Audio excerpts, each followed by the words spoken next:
Hey, we're back. We are back. Hey, after missing you guys last week, we are back with a brand new episode 275. Yes, we're getting And up there in our age, waking up with the back pains. everything hurts. It does. It does. Yeah, so a couple weeks ago, I was heading out to Vegas, so I'll tell you about that today. Also did Cincinnati, and then we got some other updates for you as well.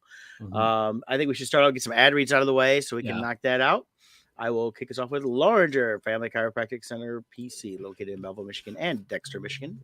They take great pride in providing the finest chiropractic care to each and every patient, offering on-site digital X-rays, massage therapy, orthotics by foot levelers, young living essential oils, aromatherapy, full line of vitamins, all in a family-oriented environment. Give me a call, 734-697-4244. Visit them online at LoringerFamilyChiropractic.com. Of course, at Facebook, just search up here, Loringer Family Chiropractic Center PC. I think it was at Loringer Family Chiro, but they've taken away showing the at signs lately. So, but of course, Facebook's changing everything. So, and of course, like I said, massage therapy. They have a massage therapist on hand. They do book up fast, so definitely get a hold of them on that. So, and then of course, Hope, it was her birthday. She's one of the workers there. So, and of course, they were on vacation. So, a lot of cool stuff going on there to help keep you healthy, well, you know, just working on everything about you. They've helped me out the last couple weeks, with traveling so much, a lot of flying, driving. You get kind of cranked up a little bit. And so going in and getting adjusted really helped alleviate some of the pressures and the pain. So definitely check out Lawrence Family Chiropractic Center PC. for sure. And I'm just sending a photo of myself to myself to share in a moment. Teen Titans Real Estate. We're here for you. My mind's been on other things. Sorry, I was trying to do a quick photo for one of the updates we're about to do. But why? Because relationships matter. You know what we do. We're realtors, and the one thing I do want to address really fast though is with this market changing, you need realtors who understand what's happening and are watching out for your best interest. And we are seeing huge I shouldn't say huge. Huge is over exaggerating, but a lot. We are seeing a lot of deals where buyers are backing out of the deal at the last minute because we are seeing some price drops happening and people aren't wanting to pay the price they paid a month ago when they made the offer. So you're going to want realtors to understand what's happening in the shift here, because it's becoming more important than ever for us to keep an eye on your earnest money deposits that are being made in the offers for your house, because those earnest money deposits help keep the buyer honest. So we've had a number of deals fall apart in that, just not just in here, but also I've been reading reports about it through newspapers and stuff. So a lot of deals are falling through because buyers are walking away. So you want realtors who understand that and will protect your interest.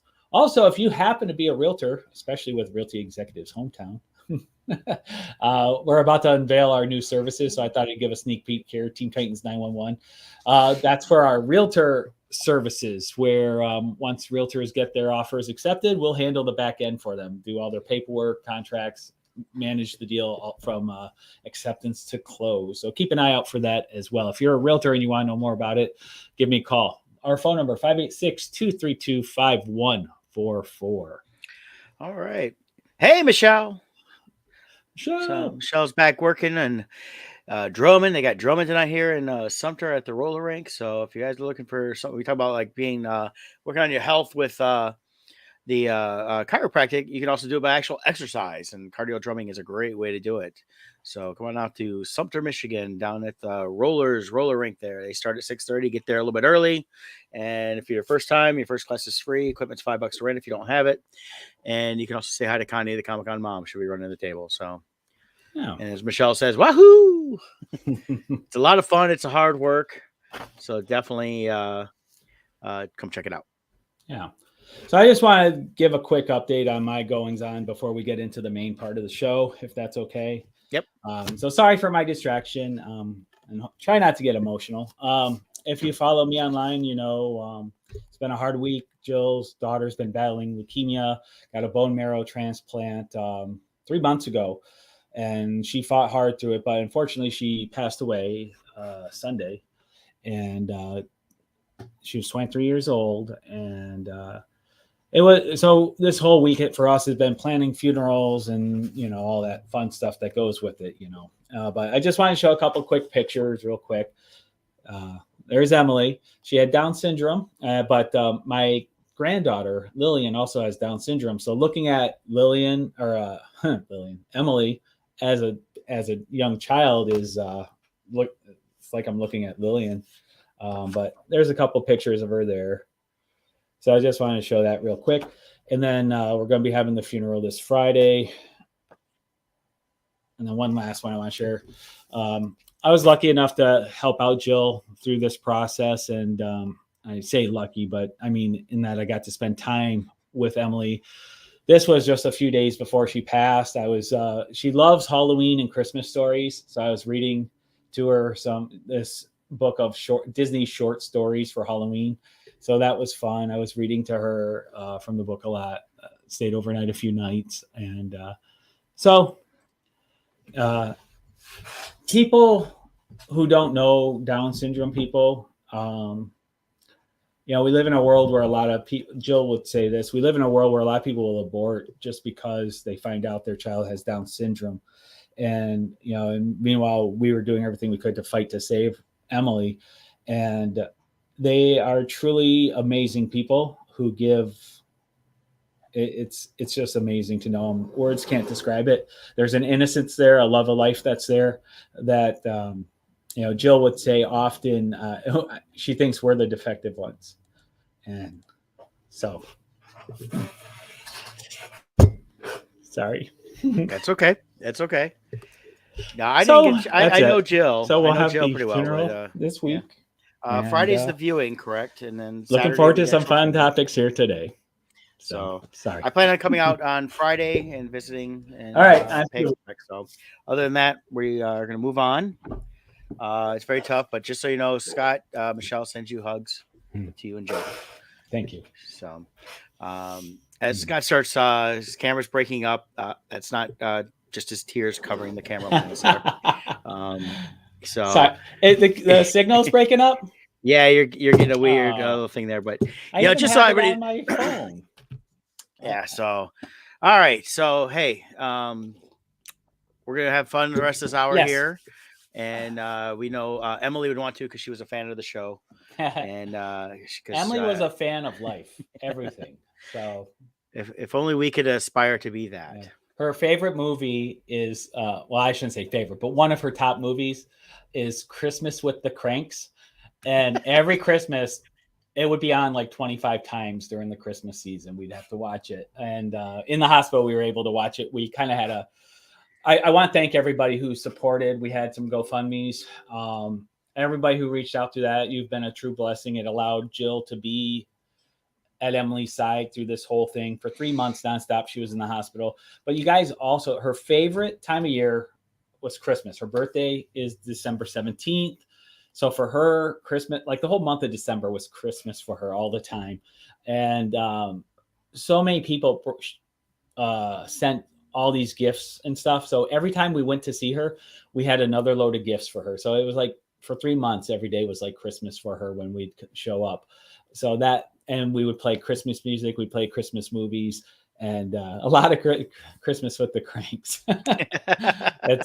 She loves that movie, which I do too. It's a fun movie. Tim Allen's got the cornerstone. He's got 2 really good Christmas movies. That the Santa Claus series. Yeah, and then he's got the new Santa Claus actual series, which will round out his run as Santa Claus. Yep. Coming out in a few months. Looking forward to seeing that. Yeah, and all that should be fun. But besides Christmas being fun, it is also Halloween time. And real quick, without getting too much, it just dropped yesterday. I got a chance to watch The Munsters, the Rob Zombie version. I'm gonna give it about a 6 out of 10. I think it's well worth watching. It was a fun little movie. I didn't like the way it ended. It kind of was like an abrupt ending.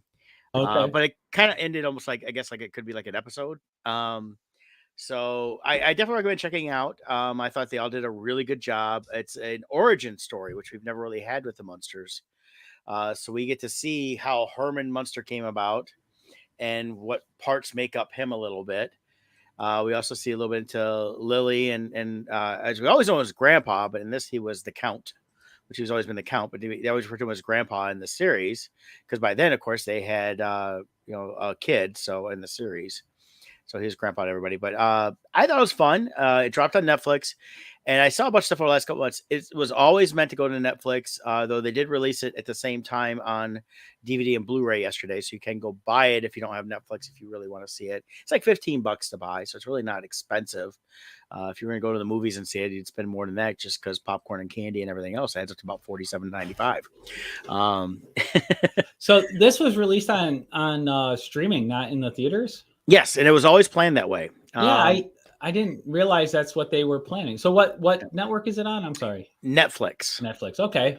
Yep. And it's got you could tell there's a little bit of they spent most of their money on building the house. And this is my one complaint is they build this big house and we only see it in the last like 10 minutes of the movie. Oh, really? I mean, I like the movie up to that, that part. It's just an abrupt ending at the end. But I think Rob left it open so he could do another one. And the reason they built the house was they got all kinds of tax credits too. Well, that's my theory. So since it's only in 10 minutes of the movie, he is a huge Munsters fan, and he really wanted this as part of his own collection.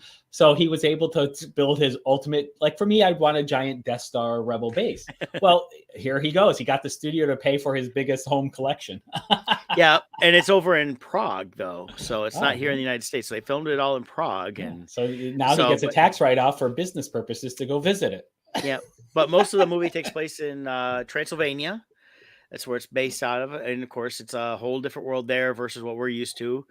So we get to see kind of the Munsters world, the world of the monsters and different creatures and things like that. And we see basically the whole story is a love story. It's how Herman and Lily fell in love. And of course, the Count not liking it at all. So, but definitely watch it. It's fun. I mean, it's an hour and a half long episode. I read he wanted to shoot it all in black and white, but the studio wouldn't allow it. They wanted it in color. Yeah. But his goal was black and white.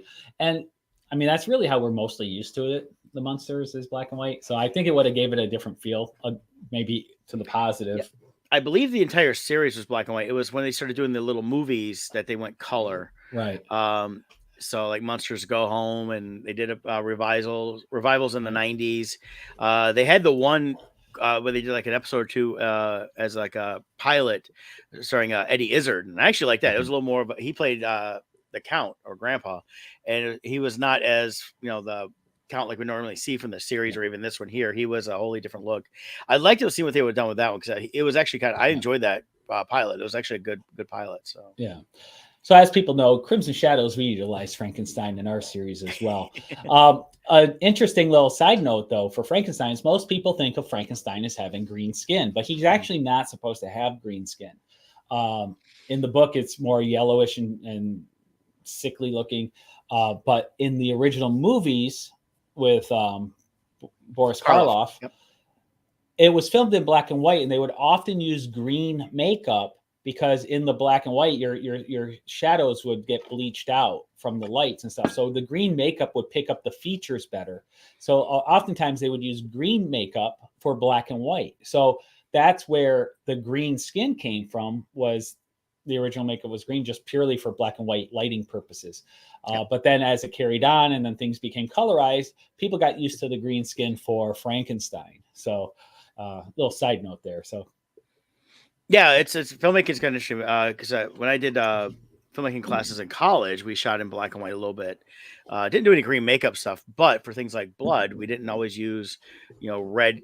Carol would work with red dye and all that, but it was also worked really good was basically using chocolate but watering it down a little bit so it wasn't as thick, and then the chocolate gave the look, the darkness that you wanted that would show up better on black and white film versus using a red, which would sometimes blend in a little too much with other things. So and that was if you go back to some really old black and white monster films, they have some amazing special effects, and they didn't have CGI back then.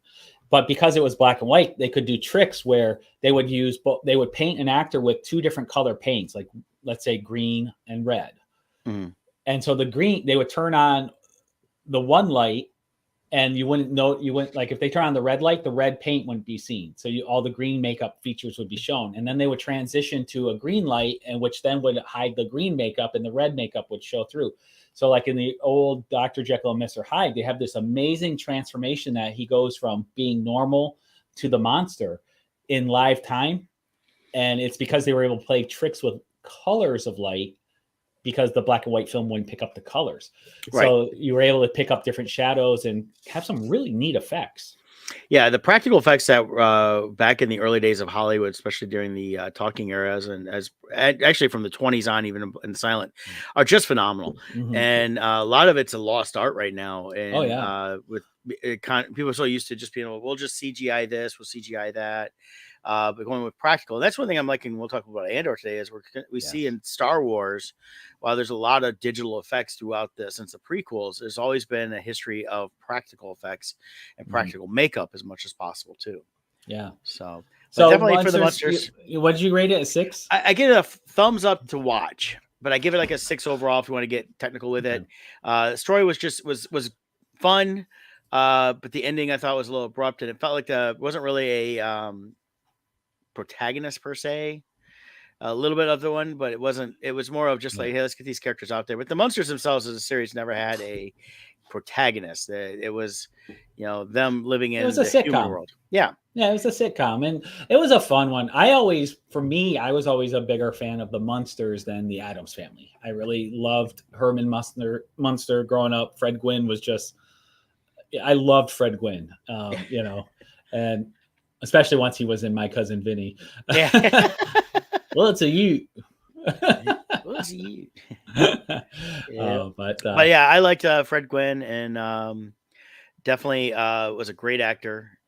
Yeah, Michelle, definitely about the remake was interesting. But yeah, and it's like they continue that through the Munsters. It's kind of helped keep that consistent. And of course, the Munsters is a Universal property, so we see a lot of Universal stuff mixed in through this this little movie here. So definitely check it out. I recommend it. Cool. Especially if you got Netflix, not going to cost you anything to watch. And if you don't like it, don't watch it again.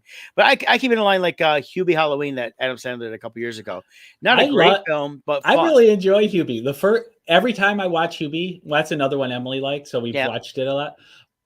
There's something about the first time you watch Hubie, it's the dumbest movie ever. But by the 4th, 5th viewing, you're like, you start liking it. Yeah. Well, and that's the thing is, and that's what I think with the Monster series is I'll definitely watch it again. Yeah. But it's like Hubie Halloween. It's something that I'm not going to want to watch like all the time. Yeah. But definitely around like this time of year, we're getting to Halloween. I'm going to want to watch it. It's a nice background movie to throw on just to have the feel of the season. And yeah, and it's a family friendly film. So, but I just see Rob said it's a gateway film to his hardcore horror that he's done. So he's trying to get the kids, cool horror movies, and as they get a little like, oh, okay, here's House of a Thousand Deaths, or corpses, or whatever, right? Next thing you know, the 10-year-olds are watching Dahmer on Netflix. Oh, geez, I haven't even started that, but I've seen enough posts on it. I watched myself. I watched the first episode. So I'll give a quick review of that. It really opens your eyes to how amazing an actor. I suddenly blanked on his name. Quicksilver. He's playing Dahmer. He was Quicksilver. Okay. Anyways, in the Fox version of X-Men, he was Quicksilver, and in Kick-Ass, right? Yeah, he was in Kick-Ass. Anyways, he's amazing as Dahmer. Really amazing. It's disturbing, but it's real life. I mean, it was a disturbing thing. I mean, they found like 14 heads in his house and all kinds of stuff. It was amazing. Remember it being Evan Peters. Thank you. I don't remember it happening in 1991 though. Like, yeah, I remember that because I was in college. I just felt like that was like early 80s. Well, when they talked about it, I mean, he had done it for so long that by the time they actually caught him, it'd been years, and so he did it through the 80s. And I think 1978 they can track him to. There's also theories he actually was responsible for Adam Walsh's kidnapping and murder. Really? He lived a mile away from where Adam Walsh was taken. People describe somebody in an army jacket taking him, and he was stationed in the army at the time there. A blue van was reported there. He had a blue van. And, he was known for cutting heads off. Unfortunately, his head was cut off. There's so many things that, and then the witness sketches. You pull up the picture of him from that time. He had the same exact mustache as the witness sketches, and so John Walsh, the father, he doesn't believe it was him, Yeah. but it is interesting how much circumstantial evidence definitely fits.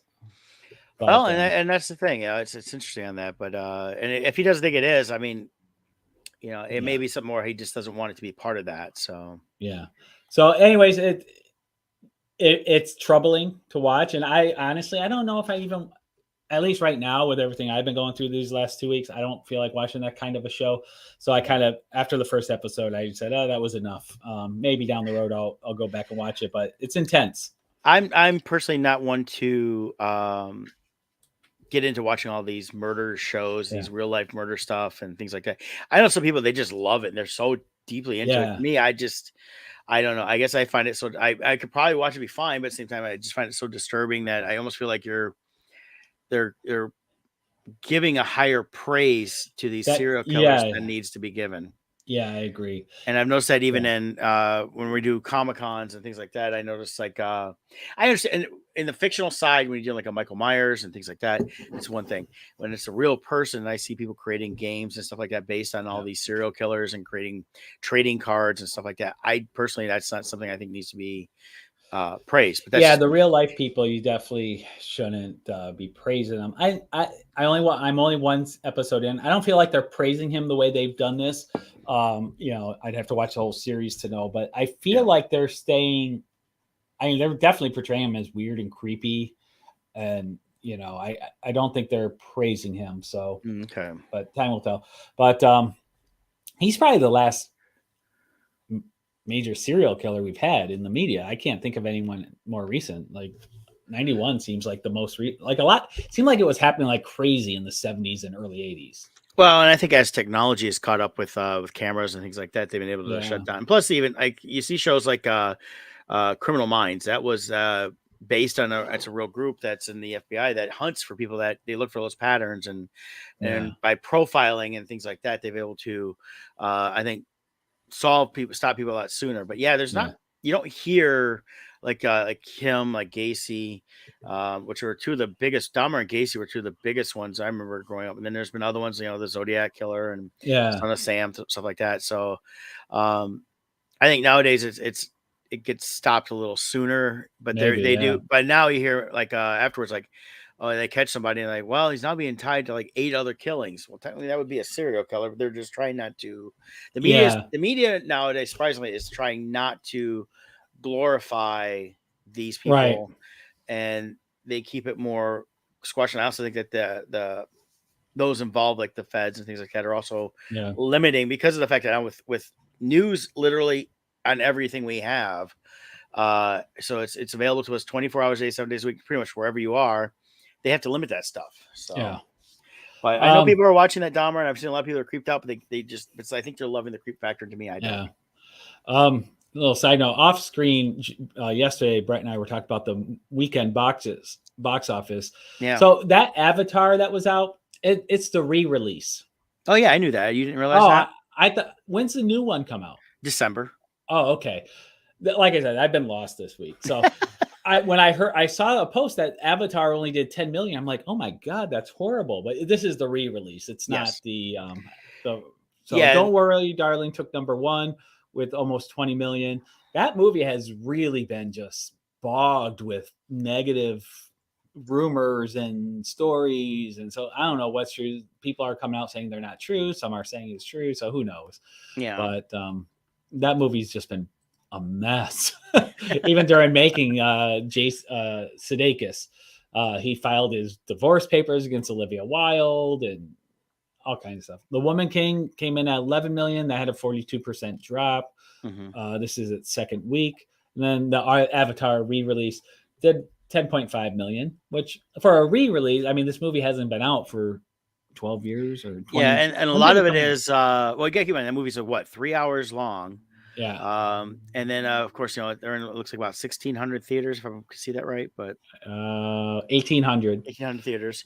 So that's spread quite a bit across the country, and I know they're doing a lot Yeah. of 3D screenings. So IMAX, things like that. So people Yeah. can definitely see it that way. Well, and that's the Um, other thing. When that movie came out, what really made that movie successful was it really was groundbreaking for its 3D. It created this insane world as visually. Now, the story itself, it's very rudimentary. I believe it's just um, Pocahontas, Dances with Wolves. People say there's a number of stories where if you just change the names, it's the exact story. well, So, and it's a very basic story in that respect. yeah, It felt like when I was watching it, and for anybody, I saw it on opening night when it came out. I think it was Christmas Day because I used to go to movies on Christmas Day all the time, and mhm, I felt like I'm watching this going, okay, this is all right. I mean, it was long. At the time, the visual effects were definitely groundbreaking for what they were yeah, doing because there was a lot of full figure CGI movement and things like that going on, which yeah, had only been done and to some extent, to limited extent there. But yeah, as Samuel Hernando says here, Dance with Wolves in Space. I felt that while watching it. I was like, it's yeah, the same basic story of that. You have an outsider going mhm, into the tribe, stuff like that. So it was fine. I saw it once in the theaters. I've never had a yeah. desire to watch it again, but I know there's people that love it. I know the fans at first during Comic Cons we'd see some people dressed up, and that died off pretty quick. But of course, we're looking at Yeah. what almost 20 years since the Yeah, release. So James Cameron, I think, screwed it over the franchise. He had something that had he come out with the sequel within like 5 years or so, he would have. I think it would have kept growing, but it quickly got forgotten. It's amazing. It's one of the all-time biggest movies ever. You mhm. never hear anyone quote it. No one knows any music from it. Nobody dresses as it. There's no fan art of it. Like it's died. And now he's trying to bring it back 20 years later, but I'm not hearing anybody like, ooh, it's coming back. at at Comic Con, last few shows, there's a few people have mentioned it. Nobody's asked for artwork for it, but I've heard people talking like, "Oh yeah, Avatar's coming out, Yeah. and it looks really good." And I'm sitting there going, "It looks like exactly the same movie. Just they're slightly kind of add a little bit different setting, but they've changed some things up a little bit. And it's a little bit Yeah. later in time, but I don't, Yeah. Like I I'm don't not know. feeling a pull to go see it. I probably Yeah, will see it, but it's not like, oh my God, if I'm bored, I'll go see it. But if I have someone and a friend says, "Hey, you want to go see this?" Because I want to go see it, I probably would go see it that way. I'm not going to make an yeah. effort to go by myself to see it. Yeah. Um, Same here. Same here. so that's my thoughts on it. But it's, visually, I'm sure it'll be very stunning. I'm sure it'll look good in 3D. Oh yeah. It Um, was one of the first movies. I don't think it was the first, but it was one of the first movies to utilize the way we do 3D movies now. yeah, Whereas it was a more clunky style before. It was so it visually it was amazing. The depth of field that you had in the 3D, especially on IMAX, was like wow. You felt like you were on this other world. But yeah, nowadays, with how technology has grown, modern day video games are just as good as the graphics for Avatar. right, right, and And definitely, that I think and it that's was, the problem they have. yeah, and it was definitely the 3D was definitely really good. It was the first one I think what released was the Monster House. It was animated, and live action does good with with the newer 3D technology, which they're not really doing a ton with anymore, and it's definitely left the home market completely. You don't see any advertising for 3D TVs anymore. Yeah, It just never took off. But the problem is, nobody wants to sit at home wearing glasses. yeah. Um, but in the theaters, I've always enjoyed animated films better in 3D than live actions. But of course, Avatar is 60% animated, so it did work really well in the Well, 3D environment. because they're able to.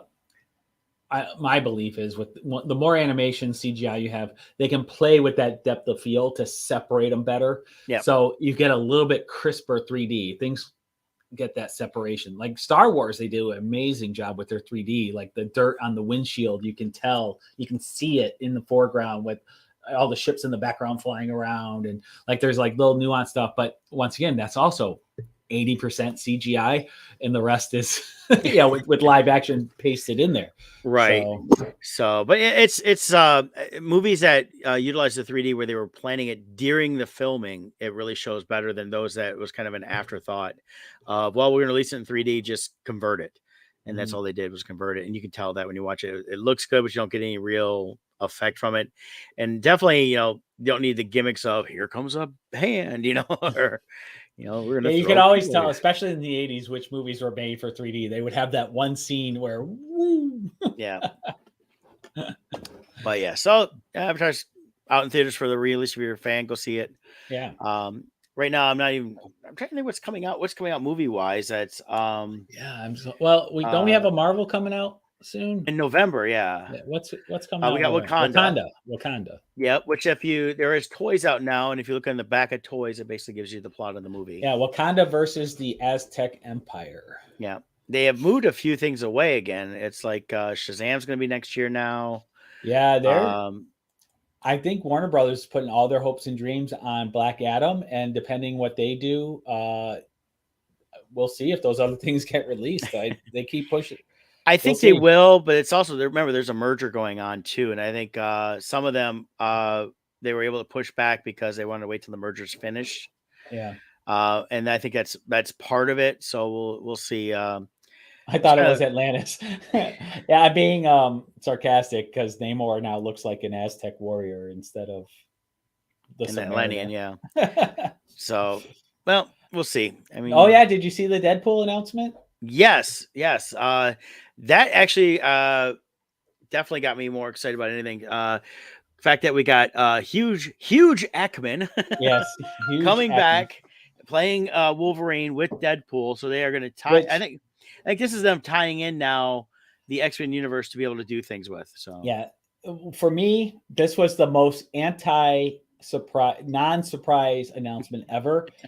I knew this day would come. I yeah. knew Hugh Jackman wouldn't hang up the claws forever. I knew, especially with Ryan Reynolds constantly trying to get him to come back. Oh yeah. I knew one day he'd come back.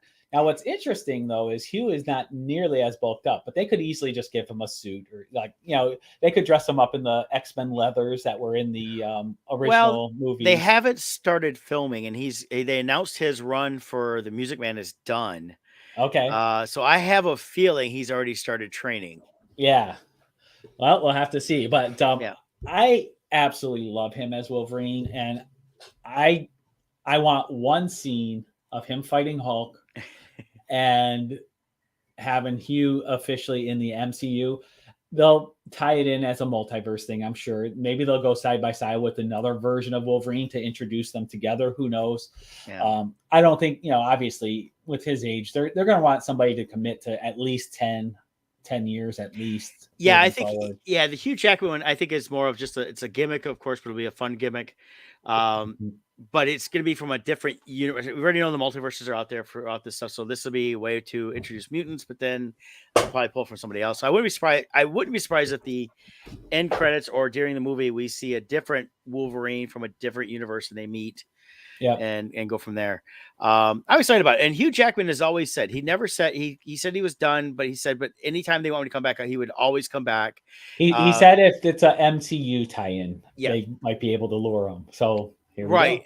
And that's the whole thing is he said he doesn't feel he needs to continue on, but he also knows that his entire career is based around Wolverine. I do truly feel like Logan was an amazing send-off of the character. Yes. I thought that was really well done. So my preference would be this would be a version of Wolverine that we haven't seen. Like maybe I could see them making him the cartoon version of Wolverine, like what they did with Professor X in the multiverse. Right. That was the version from the cartoon series. And they revealed his yellow suit in the suitcase. So they have that already made. Yeah. And they know fans want to see that yellow suit.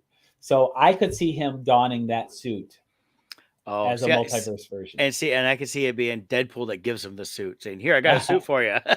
Well, we did also. There was a Easter egg that Wolverine exists in the She-Hulk series, in the Man with Metal Claws in bar fight. Yep. So who knows? But I think they're slowly integrating the mutants in. So instead of just launching right into a movie, they're going to slowly show it popping up here and there. So I was like, okay, they've kind of been around, but different ways. But yeah, well, they revealed She-Hulk and Hulk are mutants because of their genetics in their blood. Their power is to process gamma rays, is the way the Hulk kind of introduced it. They're saying that Submariner is going to be Namor is going to be a mutant officially. Okay. So they're working this all in. But they're not outright saying mutant. They're talking about genetics and they're working it in that way. Right. So, well, cool. A lot of good stuff. I was looking to see what movies are coming out. Don't really see anything popping up this we need to talk about right No. now. So, we'll have to take a better list. What I know I did see this: the Spirit Halloween Stores has their own movie coming out this week, What? and some teenagers see. I think they're too old for Halloween, and they dare each other to go spend the night in a Spirit Halloween store that just opens in an abandoned strip mall, and I guess an evil spirit shows up. So I'm like, okay, this sounds like a great movie for This is a streaming. real movie? Yeah. Yeah, let me see if I'll find it. So hold on. Spirit Halloweens are like, I love the memes. Like the second a store closes, a Spirit Halloween pops up in its location. Or even better is like the Michigan State Spartans are not doing well. So Spirit Halloween took over the yeah, stadium. to go over to the stadium. So here, I'm gonna pull up the hold on a minute. I'll get the get through the ad here and then I'll get us the trailer here. So we can take a look at this. So this is a streaming movie? No, I believe it's in theaters. Oh. I don't even know about this. Yeah. I feel like we're hitting like this weird rut. I think what it is all the stuff that was in pre-production when COVID hit, those all got through the pipeline. And then I think we're in the gap of the things that had to wait till after COVID to start. So I think we're hitting this like gap period. Yeah, what we're seeing is in my opinion has been the most of them, if you notice, there's a lot of lower production costs. Right. And they're like, what can we make that's cheap? So, all right, here we go.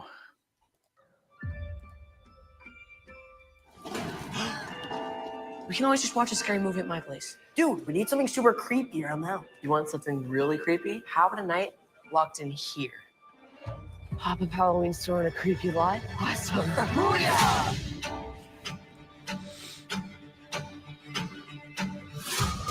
Final. Hey, it's Christopher Lloyd. A spirit that can't let go of his life? Possibly someone who died here. Alec Windsor. this actually looks good. Saturday. 3 of us. Best holiday of the year. Just like always.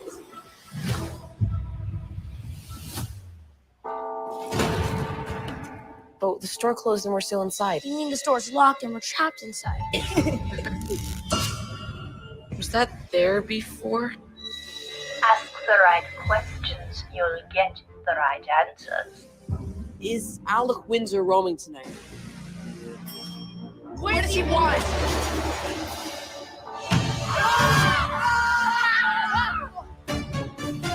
Oh my god, what's happening? For 1 hour on the anniversary of their death, they can possess things or people.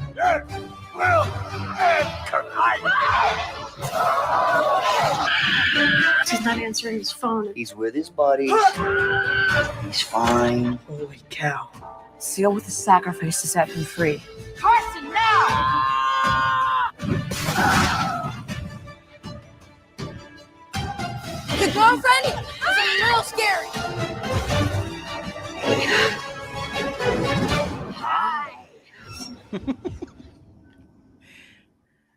That looks good. That actually does look good. I was like, That oh my looks God. like a perfect Halloween movie. Spirit Halloween was brilliant in being part of that, or Yeah. if they made it, I don't know, but that'll be a great ad for them. Yeah. And it looks like a truly fun Halloween movie. It's like a Goosebumps feel, like Yeah. that level of scary where you have young teens or maybe even 10-year-olds watch it without any issues, and just a fun Halloween tradition movie. Yeah, and they got Rachel Lee Cook in it. I hadn't seen her much in a while. She's popped up a couple of things here and there. I was looking at the cast. Marla Gibbs is in it. She's the an older woman in that. So Marla Christopher Gibbs. Lloyd. Yeah. So yeah, this actually looks pretty good. I'm actually I may have to go see this. So that one looks like it's worth seeing for sure. I like yeah. it. Yeah, I was surprised at that. I thought it was a joke at first, like, oh, this is gonna be a crappy movie, but they actually looks like they took it seriously. It's looks like a little more advanced on a Goosebumps, almost to what they did with the series of movies they did last year that R.L. Stein did. What was it, the 1995 or whatever, and they had the 3 different years they based all the 3 movies on, which they're doing a new version of those coming out. I guess they're starting to film those soon. Yeah. And that, but okay, that looks pretty good. I have to check that out. So. Yeah, I'd never even heard of it, so that yeah, you shared it. Yeah, that's the first I'd heard of it too. I hadn't seen anything on it, so in that. But of course, we do have a show we can watch, and we're not going to talk about today's episode at all. But I'm so glad they dropped the Andor series, the first 3 episodes. So those that aren't the super uber nerds like you and I on this, get a little more of the backstory they need over those 3 episodes to really get into this. Yeah, I think it was a smart move to do the 3 episodes at once. Audiences just don't have patience for storytelling. They just want to go straight to the Michael Bay explosions. Right. I'm real, for me, I appreciate that they're going slow to start here. It's the same with the Marvels and other the Marvel movies and series and stuff. They're setting up story, but with this, they're really setting up. There's so many new planets and people. They're giving the time needed to soak it in, you know, and I'm loving it. Yeah, I did too. I was great. We were learning a little more about Cassian, and which is great because the only problem with Rogue One anybody's really had, and I kind of agreed with this, was that you get to like these characters, but then you're never going to have them again after that point because everybody dies. Because they blow up the planet. So now we get to learn more about Cassian. We get to see they've done some more with Saw Gerrera through the animated shows.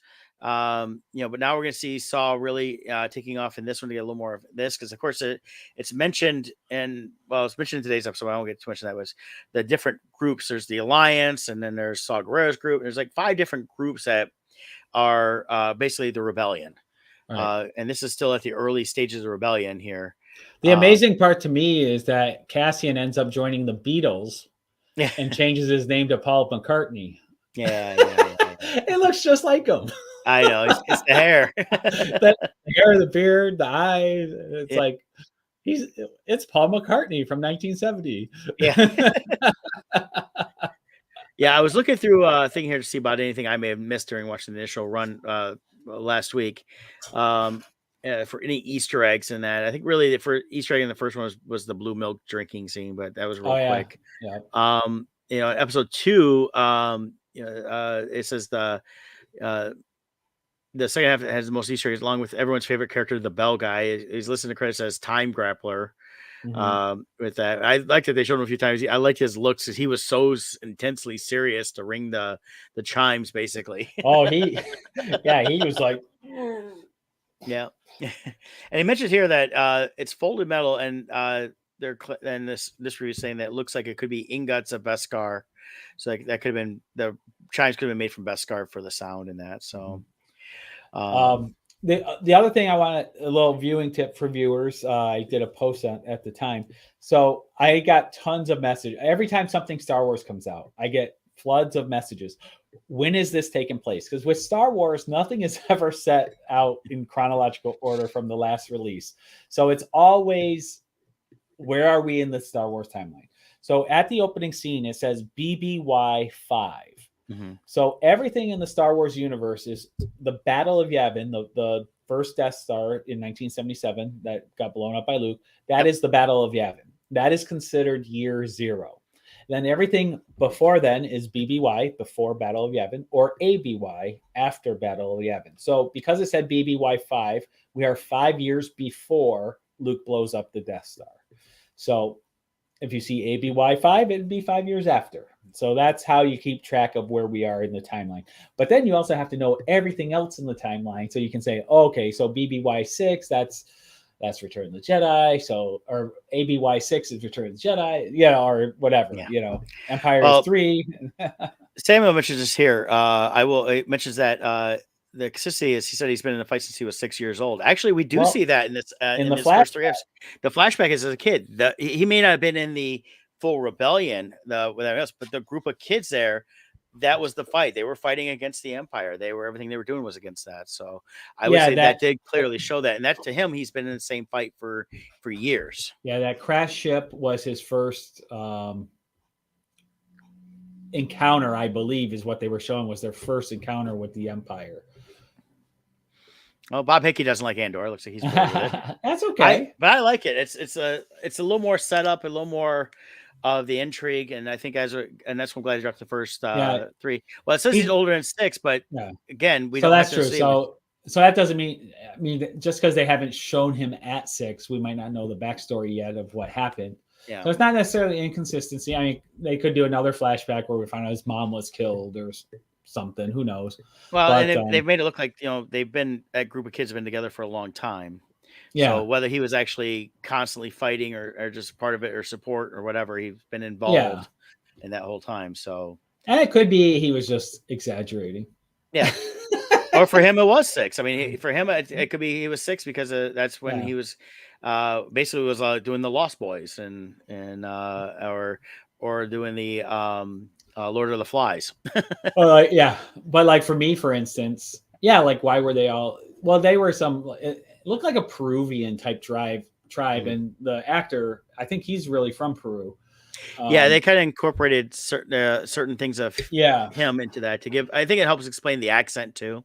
yeah, but I know if I recount my childhood to someone right now, I could easily say 6 years old when really it was 9 or 8 or vice Yeah. versa. And I have trouble remembering last week. Well, keep in mind, as Obi-Wan said, it's truth from a certain point of view. Yeah, I'm sure there was some incident though that was defining to him that he blames Yeah. the Empire for. Probably, yeah. Time will tell. So, But I'm loving the series. They definitely are keeping to the feel of Rogue One. yeah, The movie. and there's different little things in here. Like you mentioned, FOS3, the K19 Briar pistol he holds to the head of the security guys is the same. It's a K19 Briar pistol, the same weapon that was used in the Dark Forces video game by Kyle Katarn. Oh, So yeah. they are mixing a few little interesting little tidbits in just to tie some things in. And I have to go back and rewatch the first 3 episodes again. But in episode 2, in the shipyard, we see the Y-wing, which I saw the Y-wing, but supposedly behind Ochi's craft from the Rise of Skywalker is what it's supposed to. It looks like the Bastoon Legacy. It was supposed to be Ochi's craft from Rise of Skywalker. Supposedly the Ghost is back there, and that would be Hera's ship, which of course we know that Rebels takes place around the same time. Correct. Yeah. That and also, it's from today's episode. There was a little Easter egg. Yeah, it's an Easter egg. Yeah. I just want. Let me say this.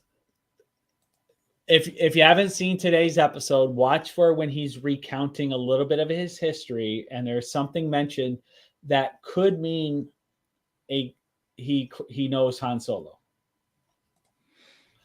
Yep. There's a little Easter egg given about his past, and it's like, Han Solo was there too. So yeah, I keep wondering if we're going to not necessarily see Han Solo himself through this, but if we'll see ties into the Solo movie, maybe Infus Ness or something to that effect. Well, and the reference he makes, the actor who played Solo, and what's his name? Anyways, the actor. Yeah, I'm talking about episode 4. I'm not episode 4 of the Andor series, not episode of the movies. He makes mention of where he was at a certain point, and Han Solo was there also. So I'm wondering if we'll see a crossover, and it happens in the Solo movie as well. Yeah, Alden Ehrenreich played Han Solo, so we'll see. I'm personally, I'm like I said, I'm glad they dropped the first 3. If they dropped just the first episode, the internet would have blew up with this show sucks. It's the worst show in history. It's the worst thing ever. Yes, and I think this is a show that it's a slow burn. And they've already announced it's 2 seasons, 12 episodes a season. So they have a lot of stuff they're going to cover as they're filling in a lot of different gaps. And, we know we're going to see from the posters and everything else, Mon Mothma is going to be around. So we'll learn more about Mon Mothma. It's more than just, even though it's called Andor, it's going to be more than casting. So we're seeing the birth of the rebellion here as they fill in some of the gaps in the era that really people want more of than the or the sequel era. Right. Yep. Good stuff. Yeah. I thought, I see references to like Dryden Voss too, and some of this. So definitely check out Andor. Get it, watch the first 3 episodes. It's basically like watching a movie. So give yourself about an hour and a half if you haven't watched them yet, and then get into today. So Mark McDonald asked me about that. I'm sending you a private message right now, just so you know what I'm referencing. Okay. So Mark McDonald, check your private message on Facebook. Yep. And then what Bob says here, if you need to upload, I don't think it's so much need to. I think they could have done it as, they wanted to keep it episodic. I think they could have done it as, a pilot movie, like a lot of series have done, and then go into the series. I don't think that, but being they're keeping it episodic, they just dropped it that way to keep it inconsistent with what they're doing. I don't feel that there's a problem with wrong with directing or pacing. I think it was a planned thing. They did that with the Clone Wars cartoon. They released a movie first and then went into the series. Yeah. In fact, this could have been released as a theatrical release, limited release, and I would have gone and seen it and then come back and see the series just like I did with the Clone Wars and Rebels Yep. and that. So, yeah. Plus, Star Wars is often highly rewatched. The Yep. TV series, the movies. So even if they release it episodic, they know down the road people are going to view it in chunks. Yep. So I think they realize it is episodic. I think they're trying to strike a middle ground, is what I think they're trying to do, because they do know people tend to binge Star Wars a lot. True. But yeah, and again, with anything now streaming with all the new stuff, it's going to be, people are going to like it, people are going to hate it. And there's some things people enjoy and some things won't. So it's all going to be, take it as you like it, but it's going to be what it is. I personally like the fact that we're seeing a slightly different version of the Star Wars universe, and we're seeing it's not all about the flashy ships and the Jedis. And that's what I enjoyed about Rogue One was, even though we did see Vader at the end and you see a lightsaber through most of it, though, it was a different intrigue. Well, you got to remember too, at this time period, the Order 66 already happened. So most of the Jedi are purged. The ones that are left are all in hiding. For most people in the galaxy, Jedis are a myth. They're a story that's been exaggerated over time, and they just think they're a bunch of weird monks, who just have exaggerated stories about their abilities. So there's only, even at the time, we talked about this before, during the prequels, I believe they mentioned there's 10,000 Jedi at the time. If it just on our one planet, a group of 10,000 people would be considered minuscule compared to the 6 billion people who live on the planet. Now you factor in, Coruscant alone has like 1 trillion people, and there's 1 million planets that are inhabited. So 10,000 Jedi spread throughout the galaxy. Almost no one would have real life experience with a Jedi. So it's going to be, I like, because of the way this setting is, that the Jedi aren't part of it, because this is more in the trenches, on the ground type stuff, where you want to get that. Right. And it's nice about this is, with using the Battle of Yavin as a timeline, we know where this falls into play of everything. So we know that when you go back and look at the timeline, it was 19 years before the Battle of Yavin is when the fall of the Republic happened. So you got, basically, this is 5 years. So this is 14 years after. So like I said, it's definitely, it's led to Jedi becoming a myth. When you rewatch like the Clone Wars series or the movies, they didn't always have tons of Jedi going in and taking care of stuff. It was a couple Jedi with the troopers. That's why they were all generals. That's why Obi-Wan Kenobi was a general and things like that. So they've kind of explained that along the way, which is nice. So so we can get into that, but it's definitely I think a series that's going to fit in with the whole middle stuff, tying in more story, tying even like a little bit what Obi-Wan did, the animated series, all that stuff. So we get a little deeper in that. So I'm looking forward to the rest of this, and we got me too 8 episodes, so we definitely got a lot to see in this. And today's episode left a good cliffhanger for what they're in the middle of doing. So I agree. Yeah, I think we're going to see basically 2 to 3 episode arcs along the way. So. Wow. Hey, we're coming in the hour here, and covered a lot of stuff. Well, how about before we get to the end, though, you got to see Clerks 3. Yeah, I don't remember if I talked about that 2 weeks ago or not. Because I saw it before we did the show. So I enjoyed it. It's a great wrap up of the series. They just finished up some of the Fathom runs, or maybe still some hitting here and there. It hits digital streaming in, I think, 3 weeks here, 2 to 3 weeks, and then it comes out in Blu-ray in December. If you're a fan of the Clerks and Kevin Smith movies, everyone I know I've talked to at the shows, which I can cover real quick too, recommends going to see it. But since then I've done, Kevin and I did the Las Vegas show, Amazing Las Vegas. It was the reschedule from 2020. Want to thank everybody that came out to that. We got a lot of great response on all the new Bardstone books, as well as my continued existing books, and had a great time there. We did get stuck in Vegas for an extra day. We knew this ahead of time going in, because it was cheaper to fly home on a Tuesday than a Monday. So we got to spend the day exploring. And I gotta say, they've really cleaned up and brightened up. And with the new Circa there at Fremont Street's a lot nicer than what it was even just a few years ago before COVID. where it felt a little kind of old and very dated and not as much fun. But now they got a lot of stuff going on. We saw a couple good bands while we were having a bite to eat a couple times and just wandering. And Circa's really cool because they have a great sports book area for watching games, and we caught some of the Monday Night Football there. But the show itself, Las Vegas is good. We're waiting for the dates for sure for next year because we plan on being there again. And then we did the Cincinnati Comic Expo, which is where I could see Bob Hickey at. He got to come out and visit us a little bit there, which was great. So enjoy seeing Bob. And he's got some things he's working on that we're going to have him on in a few weeks and talk about some new projects and that. Things he's working on with his website. So we'll get that out there as well. But Cincinnati's another great show we had fun at. Sold some books. Saw some people we like to catch up with every year. Next year, I don't believe we're going to be there only because of the fact that I've been wanting to go to the Salt Lake City Comic-Con for a while because I've never been to Salt Lake City. So as part of my traveling to shows is not just doing shows, but also going to places I've not been and sometimes seeing people I haven't seen in a while. So we don't see you next year in Cincinnati. We may be back down the road. We'll see. But I've been there for the last 12 years, so gotta make you all miss me a little bit. So yeah. And then for me, I was at the Monroe Comic-Con and thoroughly enjoyed it. Always love seeing Gary. He puts on a great show. The show itself was great turnout. Unfortunately, it turned out we also had the auto show premiering that same weekend. We had a home game at UN. A lot of things were happening at the same time on Saturday. So I think that might have taken away some of the flash for us, but it's a great show. I love being there. Like I said, Gary's a top-notch guy, and look forward to next year. Hopefully all those events are.